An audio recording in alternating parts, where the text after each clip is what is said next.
Hi. For our motivational lesson, we chose to do it on chemical reactions. Hi, my name is Joel Lopez. Hey, what's up, everybody? My name's Connor Truitt. Joel's going to talk to you guys a little bit about the lesson plan and lesson structure, and then we're going to circle back and talk about how it all ties in with the stuff we learned and the motivational factors contributing to what we kind of did in our lesson.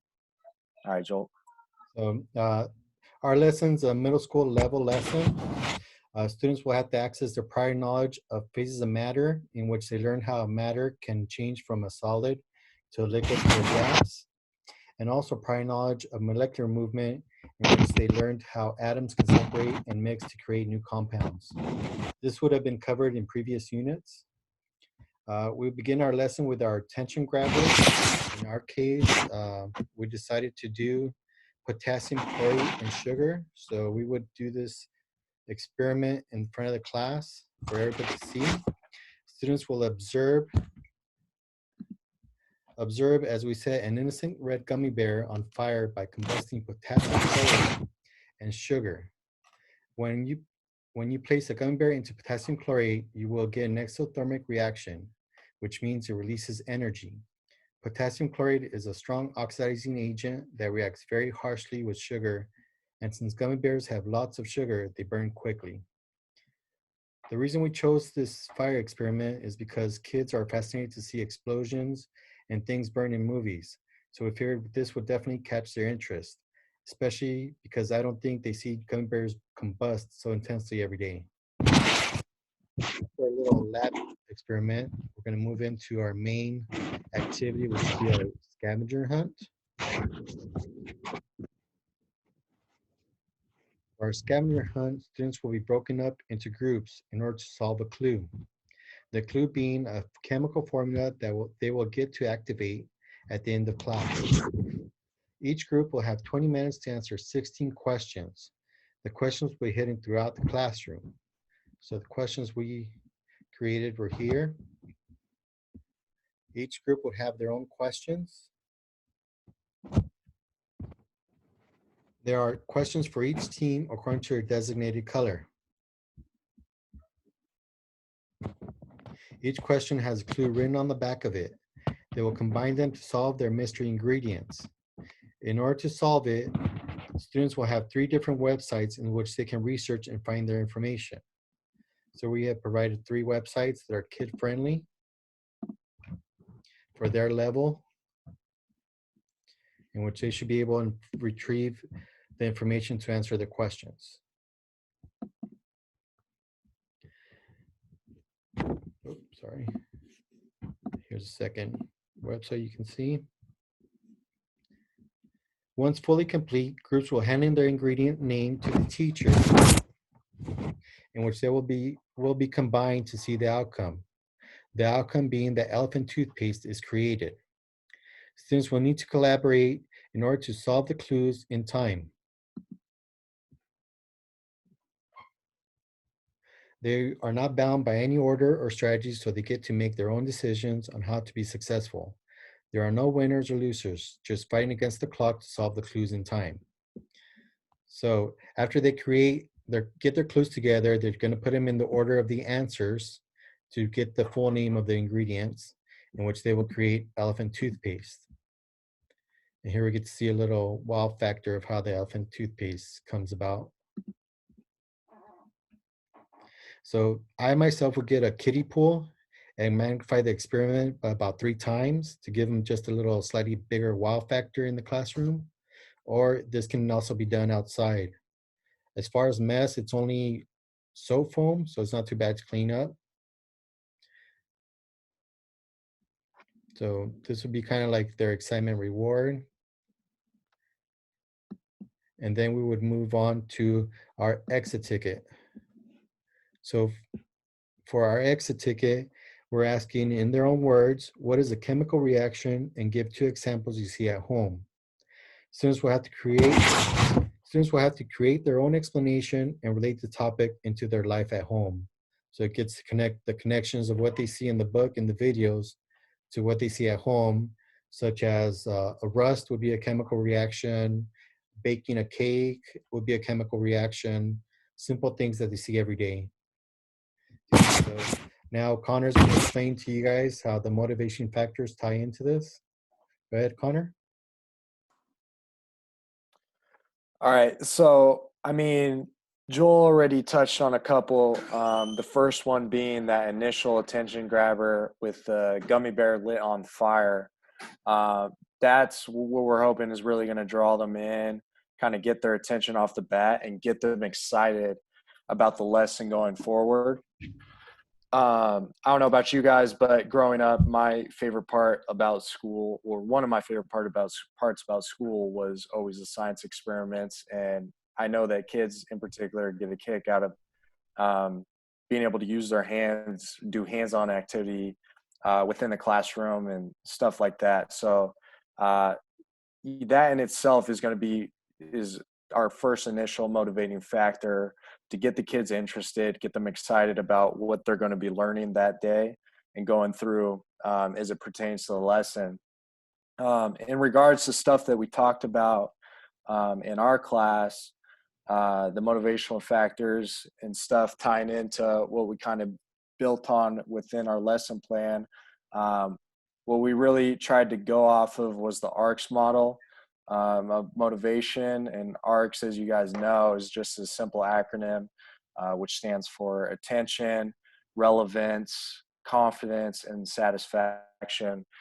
So kind of those four factors all pertaining, or if you have those four factors and you execute them correctly and effectively, you're going to hopefully have a better chance of keeping the student motivated and kind of piquing their interest, and also influencing their learning in a positive way. So as it pertains, or to start off, as it pertains to attention, two terms we kind of thought were applicable to our lesson plan were perceptual arousal and inquiry arousal. As Joel said, the kind of the whole structure of our lesson is, well, off the bat, the students get the answers, and it's kind of reverse order. They're having to match their answers with the correct corresponding question. So that in itself is just a little bit different, something to pique their interest. But ultimately, those answer question combinations all contain clues which culminate to that final end experiment being the elephant toothpaste. So maintaining that level of surprise and mystery within the lesson, kind of having that in the back of the students' heads is something that we hope will motivate them to kind of push through the lesson plan and, give it their best effort to be able to get that culminating result. And then also, as it pertains to attention, the term participation we found was really applicable in this case for pretty obvious reasons, right? Just the nature of it being a science experiment, it's going to be very hands-on for the students. So there's a lot of hands-on learning, and we're hoping that that helps to boost the attention span of the students while also increasing their motivation throughout the course of the lesson. Then as we move on to relevance, Joel already touched on it, right, with the exit ticket. But that itself is one other key factor, kind of tie everything in and make it relevant to the students, right? They're able to take what they learn throughout the lesson and then use the exit ticket to go out and, see how this applies to their day-to-day lives by finding a reaction that happens in the home. So that relevance factor in itself kind of hits home for the students, gets them motivated, gets them interested, right? And this stuff happens around me every day. So it is relevant. It is pertinent what I'm learning in this lesson. Also, a more concrete term that we thought applied here was present worth, because of the fact that there is that culminating factor at the end of the lesson with the gummy bear, or I'm sorry, elephant toothpaste. Um, so students are going to have a sense of worth attributed to completing the lesson, because there is that sequential reward at the end of the lesson, and we're hoping that in that, the lesson sequence will be meaningful and worthwhile to the students, having reached that end result. And then as we move on to confidence, one of the things that we learned in class was, that teachers and instructors can manipulate, to a certain degree, the confidence levels of their students. And one of those ways, that instructors can do that is by laying out a very clear, or very clearly laying out the objectives and learning goals of the lesson. We feel that this lesson does that, right? There's a very clear objective to the lesson, the object, and that objective being, to kind of uncover all the clues leading to that culminating experiment, being the elephant toothpaste. And furthermore, kind of tying in with all that, and Joel may have mentioned it earlier, but this isn't, exactly a linear lesson plan, right? The students do have a certain level of freedom in this, meaning that there are multiple paths to the same destination, so to speak.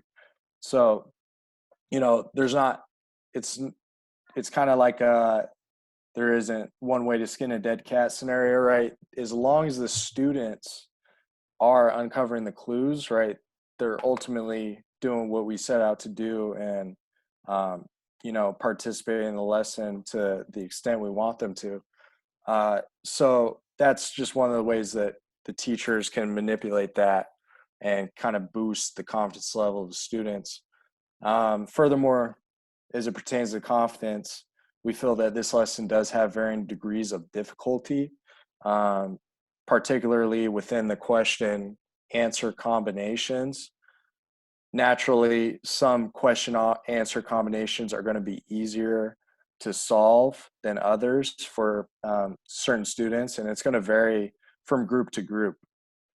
So, with that varying degree of difficulty, right, as students progress and they move along, naturally, answering the easier questions or solving the easier clues is going to boost students' confidence level. And then when they get to those difficult ones, and it takes a little bit more effort, takes a little bit more time, once they do finally solve them and discover the clue, match the correct question to the answer, that's going to boost their confidence as well. So having those varying degrees of difficulty, we feel, is really important, a really important factor in boosting their confidence and motivating them to progress throughout the lesson. Lastly, we come to satisfaction. Now, there's naturally going to be a certain level of satisfaction in just the fact that it's a science experiment, it's hands-on. Students are going to be able to, there's that visual, stimulation. Students are going to be able to see the culmination of what they're doing. But one term that we've thought really applied here was natural consequences, basically meaning that there is the opportunity for learners to use their newly acquired knowledge at the end of the lesson with the mystery reaction, right? So they're finding clues along the way. They're learning, terms, scientific terms that apply to what lessons being taught, by matching the answers with the questions. And kind of all of it is culminating to that final experiment. So they get the opportunity to take what they learned throughout the lesson and apply it towards that final experiment and kind of see the culmination of what they were doing. So that in itself, we feel, is going to give the students a certain level of satisfaction. Also trickled in within this lesson, we feel that there are positive consequences that can influence the satisfaction level of the students. The lesson itself is kind of like a puzzle, um, with there being different clues and them all kind of fitting together to build one larger image, so to speak. So um, with each combination being its own piece, kind of when you put all the pieces together, there's that positive consequence of getting to the final destination. But not just that, there's the 16 other positive consequences along the way, right? With each question and answer combination that the students solve, they get one step closer. They uncover a clue and they get one step closer to that final culminating result. So that we feel is going to contribute to their satisfaction level as well. Um, and then lastly, a couple other things, and this really ties into it, the fact that this is a science experiment. It's very hands-on, but because they are in groups, they're in 4 different groups, their students will get the opportunity to collaborate with one another. So they get the chance to work closely together and collaborate and kind of work towards this end goal, and work towards achieving it as a unit and as a group. And then also there is a certain level of competition. As Joel said, there's no winners or losers in this lesson necessarily, but they are competing against the clock. So that itself is going to motivate the students to work together, to be able to find the clues, to be able to get to the end result within the allotted time. So all of that together, we feel really works in our favor to keep the students interested, keep them motivated to learn, and kind of overall give them a positive learning experience. A quick recap: just getting the students' attention, keeping it relevant, boosting their confidence, and then ultimately making sure there's a certain level of satisfaction associated with the lesson. And that's kind of what we found was relevant, really tied into what we did. So please review our lesson, see what you think of it, use the links, and hopefully it's to your satisfaction. Thank you. Thank you, guys. See y'all soon. Everybody stay safe. Bye.